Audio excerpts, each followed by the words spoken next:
Over here now, we're going to hand the microphone over to our former professional hockey player, rode all the way across Canada, 63 days to talk about things that most of us hide from other people. He put it all on the line. Naked as a jaybird, said it all, talked to CBC, talked to all the stations about shit he was going through that every one of us can relate to at some point, and how he has managed to power through this. This is Ryan Phillips. Yeah, first of all, thank you very much for having me. Eternally grateful, and being here representing Crowbar City out of Vancouver. Being here in Victoria actually it means a lot for me. As my friend and I came in here last night, because this is where I did take off on my cross Canada tour to raise awareness for mental health. And I didn't sleep for 3 days before the ride. It's the second biggest country in the world. So there was a lot of, definiteness of purpose behind that. Obviously, mental health is at the leading edge of talk right now. It's one of the reasons why you're here. I think it's one of the reasons why we're all here, really, and why I'm so very passionate about this cause. I have a daughter who's 20. She's addicted to methamphetamines. She's been in and out of the psych ward now about 13 times. What I do in my life is, in a humble way, I say, I've been deemed a humanitarian with certain things in life, but I hate that word. I think it should just be called good human. I think we should all be that person. Excellent. And just be our true self, which I think you found out on that plant medicine. And, I can go into the bike ride in a few minutes here, but what I really want to go in and intensify into this conversation, because it's about your iboga. Mark, we don't know each other quite well yet, but I heard about your wonderful film that's dosed, and is what I did the other day, is which is called the Hero's Dose with psilocybin mushrooms. It was the third time that I did that. I think they should call it the Courage Dose, for crying out loud. I hold a lot of trauma in my life that stems back to childhood, lack of love, not on purpose. My parents did the best they could to bring me up in a wonderful environment, and everything on the outside would look absolutely amazing. I was playing all these sports. I had aspirations of becoming a professional hockey player, etc., etc. I'm talking fast because there's a lot of content and there's a lot of people that have to talk here, and my story isn't all day. We want to slow it down. Okay, take your time. I want to hear your story. All right. I want to. So I'm going to make my story heard then. Excellent. We're all important and we're all love, and that's what I love about this, is that we can all share. That's what it's all about, from the goddamn heart. So that's what I'm about. That's why I rode across Canada. And what I said, just coming in last night, I'm kind of bouncing back and forth here, because the emotions was, I started off at that Terry Fox Pavilion, and that it gave me this energy that just divinely right through my heart, this infinite source of vibratory love that I knew that I was doing something much bigger than me. I was doing it for the nation. I was doing it for the world. It was just something, just getting outside of self, and then self-discovery, became the journey along the way, but also taking a lot of the energy on of the people along the way that were suffering so much with mental health issues that I was riding for, and battling myself with, depression, PTSD. I believe the root cause of most mental illness, society illness, so to speak, kind of been joking about that lately, but seems like that's kind of what a lot of it is just trauma. It's the trauma. We're born into this world. That's a traumatic experience already, getting born. So right off the bat, and in the beginning of our physical experience, everything's recorded in our subconscious mind. So our subconscious mind is like a filing bank. Every single sense impression is actually recorded into your subconscious faculties. So, when emotional shit is thrown at you, nonstop, you're taking that on, and it's it's hurt, it's pain, and it's like compound interest. It keeps piling up, keeps piling up, keeps piling it up.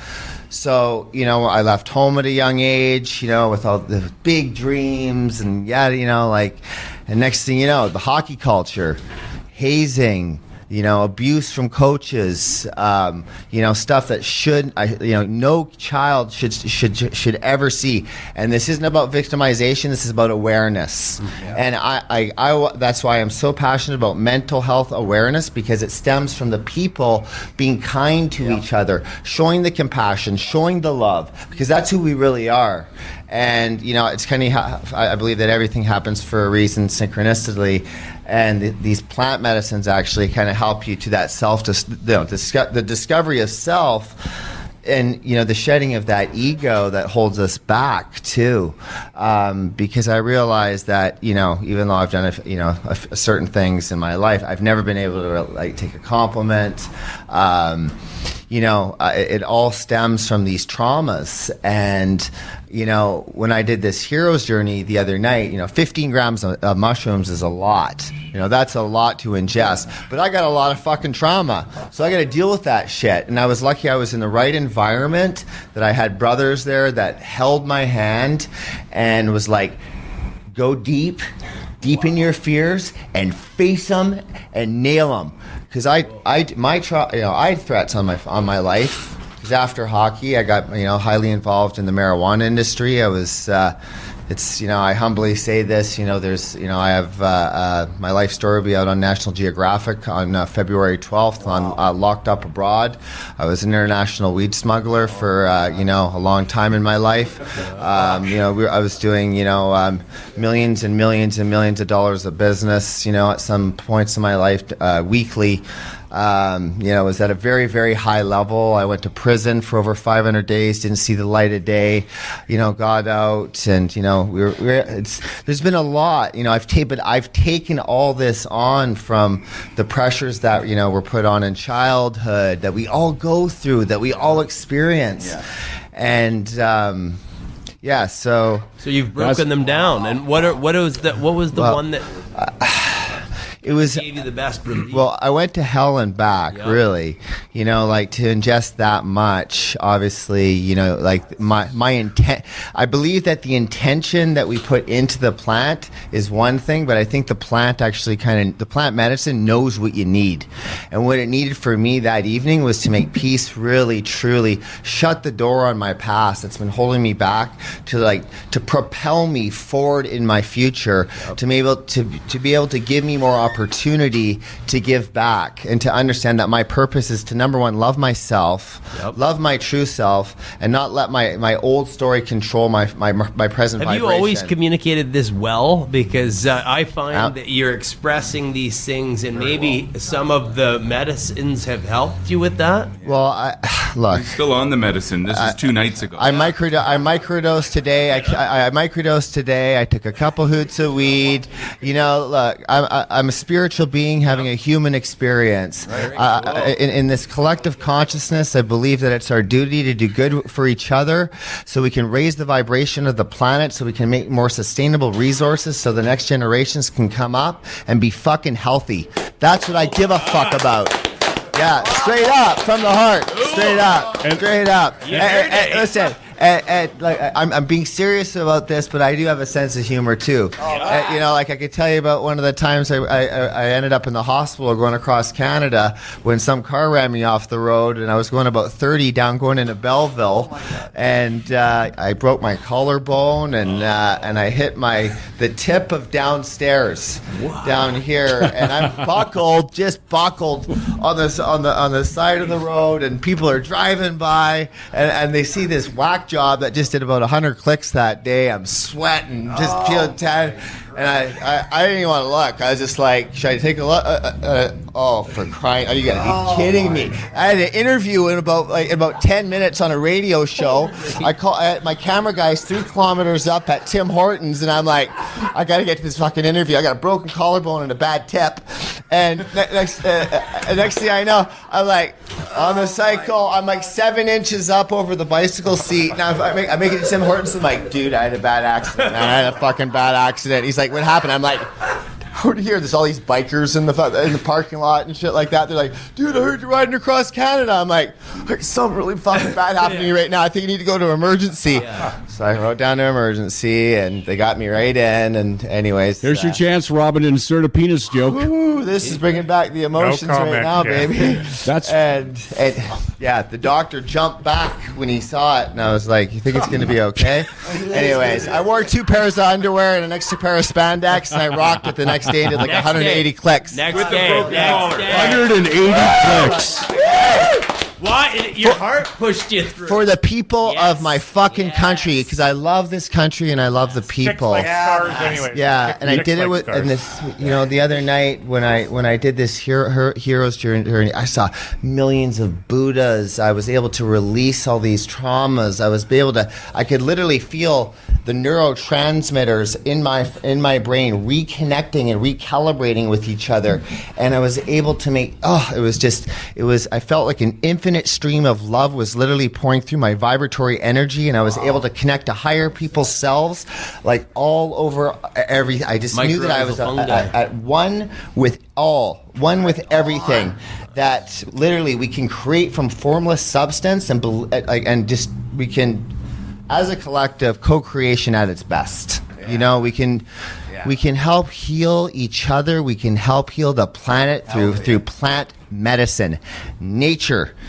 That's where we come from. Well done. So, any questions? Yeah, you talked about something really big there, and you mentioned it earlier, so let's go back to that. All of this comes back to truth in yourself. Truth. You can be a fucking asshole at work, and you can be this guy all your life, and then suddenly you have the self, almost like a religious hippie discovery that we used to talk about in the 60s and 70s, and change completely to a good guy and still be tough.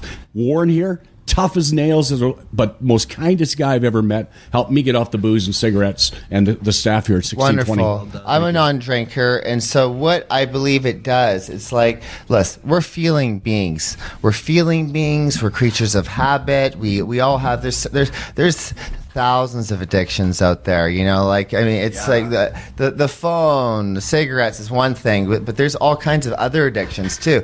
Being addicted to your old story, that loop, that bear trap that we get in, that bullshit. All we have is the eternal nowness. Right now is our story, where we create our story, is in the infinite now.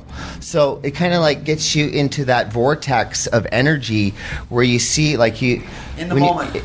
Being in the present moment, being able to see a little bit of yourself in everybody, right on. And start to be able to see the love, and then see the love within yourself, because I couldn't look in the mirror for about 2.5, 3 years. I couldn't look in the mirror. I hated myself. I had all these millions. I had all the toys. I gave it all away. Then I thought that, riding across Cambodia to help eradicate human trafficking and child sex slavery would make me happy. And it did. And we did a film about it, but I never gave myself credit. I was just masking all these intensified, life experiences. It was external rather than internal. Well, once it was from the love of my heart, but it didn't truly, it traumatized me, because I saw like all these girls that had been really treated on a very they were getting, who's kidding who, human trafficking and child sex slavery. It's huge. It's huge. And after being in the trenches with that and hauling kids out and helping on over in Cambodia and whatnot, I was very blessed to do a TED Talks on that experience, and I was very blessed to do a TED Talks on mental health after I did the bike ride over in Malaysia. Very cool. Something pouring through me. That's infinite spirit that I saw it the other day when I met my maker after dying and then coming back to death on a mega dose of psilocybin. And that mega dose connected your senses. It went through your body and your ecosystem of your micro. Yeah, and rather than your external of what you were focused on, giving your heart to everything else, fixing everything. When you came back to the mushrooms and now got internal, That is the fix of our own ecosystems in this that gives us the ability to think about everybody. Yes, it changes the way that you think. In the beginning, we changed the way we look at life. Then life will our perception changes. And look, it doesn't mean everything. Life's not easy as it is, but just like the present moment is truly a gift, and that's what it brings you back to. And people, I've been in and out of AA for 15 plus years. I've done more drugs than I've done. Listen, it's not a bragging contest here, but I put a lot of shit in my system. Yes. Pills. I never thought I would ever have to take pills for anxiety. Yeah. But I went through some times where, with struggles, and all these traumas came back. And I went and saw a psychiatrist, and he told me I was bipolar. He goes, 12 minutes to hearing my story, and I'm like, I just lost all this, 2 friends, yada yada, and then he tries to shove lithium down my throat, which is like battery acid. You kidding me? And I'm not like I don't want to say, listen, some people don't need antidepressants, but I'm actually I am saying that there's a good chance that you can get off the antidepressants and not feed into big pharma and feed into the nature's way, where you've had a profound experience, and so has so many other people. To realize that you don't need to. Well done. You don't need to die. That shit was killing me. Yep. It was killing me. It was killing my soul. It made me lose friends. It made me lose about opioids and getting off relationship opioids. with self. True self. Yes. And I'm no. In the moment. Yes. So I really said. Love that. And the muscle car drives by and shows that. In the moment, a dodge. Want to get a better self, want to show others a better version, and then uplift everybody. And what we're doing right now is a process of helping each other. Yeah. Absolutely. Yeah, so I highly recommend it. I don't know if there's any other questions. Highly recommend it, but in a safe environment with good people around you. Yeah, I also not at a Slayer concert or in a mosh pit. And I did Metallica once. And this is the first time I've been on camera post being able to talk about the ride going across Canada. And everybody was looking at me like I was, it was highly publicized. I didn't make a big public stink about it because I was doing it more for. I was like, my intention was to do it for the people, but I didn't realize it was going to attract CBC and Global and the major news outlets, which I think you do need for awareness. Media is obviously the key component. But at the end of the day, this is the first time I've kind of been able to talk about the ride, the emotions. This is the first time in front of people. So lots come up. Being in Victoria and trying to breathe through even this, it's like, because I took on a lot of the energy of the people going across the country, all the parents that were coming up to me, Tim Hortons got behind and was like, so that people would know that I was coming to the next town and doing interviews at, say, CBC, whatever. It didn't matter. It was like, but I had, parents crying on my shoulders, and I was holding them and hugging them and taking on all their energy, and my son took his life or this and this and da-da-da, all the suicides, all this stuff, whatever. And then all of a sudden when I get back, almost synchronistically, I got introduced to the plant medicine, and it's just now it's all the dots are kind of connecting, so and I just believe so much because I've been on the chemical side, and it really messed my life up bad. But now, what I'm with doing the microdosing of the psilocybin and the hero's journey, really, I haven't done iboga, but it sounds very, very similar. I was purging. It was. I think we all have our own unique experience that brings us back home, definitely. And then allows us to know that now we're just in the journey home. Yeah. And now it's all about giving in the moment. Yeah. So, that's the kind of I guess I don't know if there's any. that's going to open up the door for a lot of people to do the same. And by doing that and showing that, taking the heart to release your fears of all that, you're going to have others that see that and then brings up everybody else by that. One of the things it did was very profound is that because I really started to hate myself for a long time. I really hated who I was. I couldn't look in the mirror. I actually couldn't look in the mirror and like the person that I saw because I felt that like I reached like high levels of achievement, so to speak, at a very young age, and then I was like, now what? Whatever. Just like you're just. But okay, yeah, right on. Thanks, bro. Yeah. You're awesome. Thank you. I appreciate that. When I saw this, when I saw the light the other night, I actually looked inside. I looked at my eyes.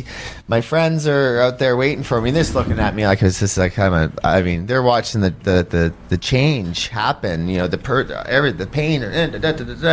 But I loved what I saw in the mirror. I looked at my eyes and I was just like, I'm like, wow, you're beautiful, man. Like you're and you can do anything. Like you rode across the fucking country. I never even gave myself credit for that. I never did it. I never gave myself credit for being on National Geographic. Why would they want my story? You know, but like, I guess my fucking story means something. And all our stories mean something. Yes. And the more we connect together as one with nature, the more healing will just keep going, and have fun with it and rise up together. That's the fucking way. Wow. Ryan Phillips, you're great former Regina Pat. Sorry about the swearing, by the way, but that just comes out sometimes. Blame that on Tony Robbins. We're on this is the Truth Podcast. Anyways, played for the Regina Pats, the Kelowna Rockets, and Kelowna Rockets. I'm old school, buddy. Yeah.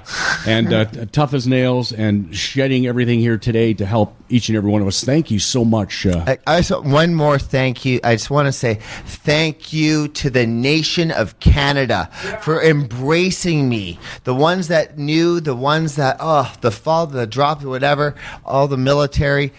Canada, you have been so good to me, and this is it. Just like my love pours and dies for you, baby. Hallelujah. Right. Well done. Well said. Beautiful. Well said, man.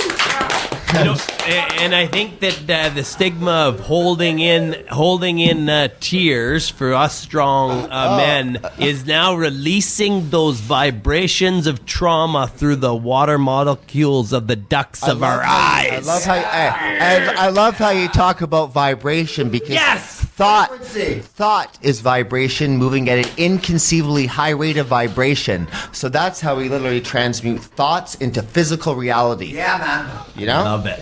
Yeah. Ryan, if your old self, the self-destructing person of the past, was sitting in the room right now, and you had 20 seconds to straighten his fucking life out to who you are today, what would you tell that person in 20 seconds? To straighten her out, first of all, your doppelganger.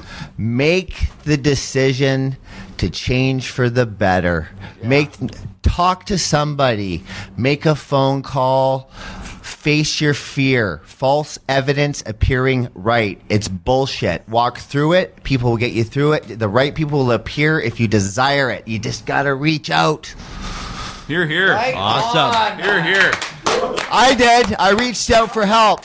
Do you think police officers and politicians should get on the bandwagon and maybe try a little themselves? Yeah. Because they obviously need help for PTSD and stuff. Politicians people in not general. Truthful. We're all people. We all have hearts. We all have brains. We're all human. We all have a physiology, a system, personalities. We're all what? We all need a hand up. We all need to rise up together. So if we can do it the best way possible, whatever works for them, then we find that way. We find systems and we implement them as a collective consciousness, and that's how we rise up together, and then the vibratory energy of the planet rises up together as well. Yes, definitely. Yes. Awesome, man.